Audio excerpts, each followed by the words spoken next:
tell me about this new innovative project you're doing in China. Well, when I was chairman of the World Travel and Tourism Council, I had some time to spend in China and develop some relationships there. And I observed that China was a little bit challenged in terms of first-class service. That's world-class service in accordance with international standards. And I knew that with the Olympics coming, there would be many English-speaking visitors to China. And of course, there's a challenge there because of language, number one, and a different culture, number two. So I decided to form a company called Ambassador Concierge, where we would train Chinese who speak English to be ambassadors of goodwill and also executive concierges so that they could take care of the personal desires and needs of people when they arrive, such as restaurant reservations, special shopping, and also special cultural sightseeing. The reality is that the Chinese have not been exposed, so they don't have anybody there who's necessarily experienced with world-class service. So I developed a unique education and training program which really focused on cross-cultural communication and client management for high-end service. And the program included taking our employees, our ambassador concierges, to spend a week to 10 days in the U.S. living the life of our customer. So we took them to New York, we had them stay at five-star hotels, spend time with the concierges from five-star hotels, spend time with what we call VIP shoppers there, and that's people who help visitors who are well-to-do find the spots they want to shop, including retail places as well as boutiques, and also had them spend some time in Washington, D.C., visiting cultural sites, and having professionals there could teach them how to tell stories to make the cultural sites not only factually interesting, but also storytelling interesting. And that has turned out to be a very worthwhile effort because we're not only teaching them about high-end service, but they've gone and they've seen it and they've experienced it themselves.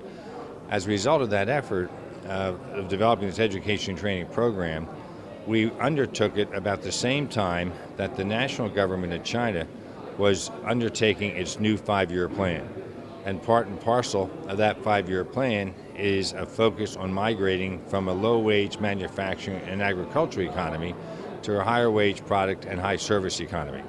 So Tsinghua University, which is a distinguished university in China, heard about my unique training model, and they embraced it, and I'm working with them to offer that in their school of continuing education.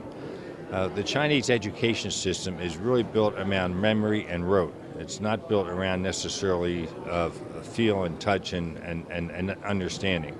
So the training program is unique to the extent that we not only rely upon the memory to know what we want the people to do, but we put them through a number of exercises so they can understand why it makes sense.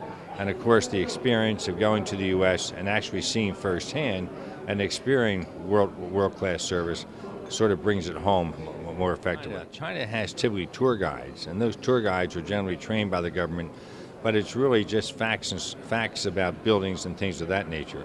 So the idea of an ambassador concierge, and that is training someone who's the face of China to be an ambassador of goodwill, and also an executive concierge, is really a new concept in China.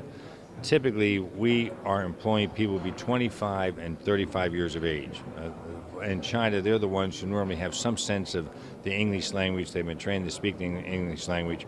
We recruit people who have worked outside of China, who have worked in some sort of international arena where they've had at least 3 years experience of working with people from different cultures. In the next couple of years, till the end of 2009, what do you see as the major opportunities and or challenges that confront the industry?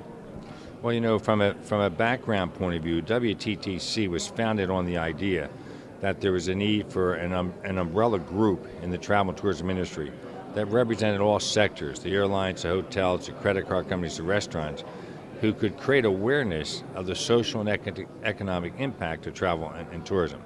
And with that backdrop, WTTC has attempted to be at the forefront with their ear to the ground, understanding issues as they arise. And in the travel industry, there's always been change. It's the one constant thing, there's always been change. And dealing with change is what WTTC tries to do, anticipate the changes, anticipate the future, and then get the industry thinking about it. And of course, their second premise was really trying to get the private sector and public sector to work together, get government and business people to work together to try and deal with these changes. Today we're in a very interesting world because there are a lot of changes going on. One of the changes is characterized by the emergence of the developing countries as being major players in the world of travel and tourism. And that's happening at a time, interesting enough, when the more developed countries, like the US and some of the countries in Europe, are not only more mature in terms of the travel market, but the demographics is such that their travelers are older and they're looking for a different kind of experience, whereas the younger travelers are looking for a different kind of experience. So in the US, for instance, which accounts for about 25% of the $6 trillion a year that's spent on travel, the US, it's either spent in the US or spent by the US, so it's a major contributor to the travel and tourism industry. The demographics are such that over the next 5 years, over 40% of the population will be over 60. 80% of them will be retired, they can afford to travel, and they're going to want to travel to these emerging countries. Most of those who traveled in the past have already traveled to Europe, so they're going to want to come to Asia, they want to go to India and go to China and what have you. So that the demand for travel will probably continue because the younger generation wants to travel also. They're much more aware, more internationally aware of other countries and other cultures, and they're more curious and interested in visiting them. This is happening at a time when in the developing countries, like China for instance, they are growing so fast that they're consuming a tremendous amount of resources. And one of their challenges is the human resource problem. For instance, in China, they think they'll add close to 4 million people a year to the travel and tourism industry, but they don't have educational institutions that are generating experienced and qualified people that can serve the industry. So one of the challenges is going to be where the private sector and public sector are going to have to come together and use their respective resources to help educate and train the workforce so that they can meet the gap between the demand and the supply of qualified people. And of course, that's what Global Ambassador Concierge is doing with Tsinghua University. We're taking our know-how from the West, the experience that we develop in catering a high-end service, and we're working with Tsinghua University so they can make that available in their continuing education school for the Chinese who want to increase their skills and increase their marketability in a world where there's an ever-increasing demand for people who have some know-how with respect to a high-service economy. True. You know, there's an interesting thing about travelers.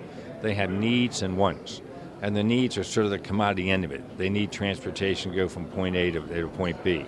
They need a place to rest and what have you. What their wants are is to get the hassle out of their life and have an enjoyable experience. And that's where the high-end service comes in, because you have to anticipate what their wants are so that you can have the resources there available to meet them.